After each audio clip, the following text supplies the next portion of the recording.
ఇక్కడ వచ్చేసి మా వారు మళ్ళీ వెనక్కి వెళ్ళి పెట్రోల్ అనేది వేసుకొని వస్తున్నారండి. చెక్ చేసుకోలేదు హడావుల్లో,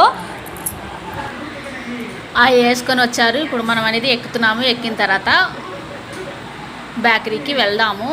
వెళ్ళేలోపు ఇక్కడ నేను మార్నింగ్ ఏమో నేను పాల తాలికలు చేశానండి. ఆ పాల తాలికలు చేసిన తర్వాత నిండుగా తిన్న తర్వాత మా వారేమో వెళ్దాం రా బయటికి అనేసి చెప్పేశారు. ఏం తింటామండి ఆ ట్యానికి బయటికి తీసుకెళ్ళిన తర్వాత నిండుగా తిన్న తర్వాత నాకు పాల తాలికలు అంటే చాలా ఇష్టం.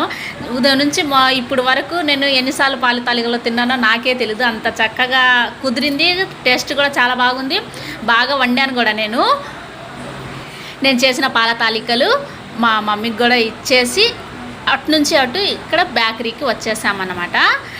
ఇది వచ్చేసి కూల్ కేక్ అండి. డిఫరెంట్ కూల్ కేక్ చాలా ఉంటాయి. చిన్న బర్త్డే పార్టీస్కి అయితే ఇక్కడే సెలబ్రేట్ చేసుకోవచ్చు ఈ బేకరీలో. అంత పెద్దగా అయితే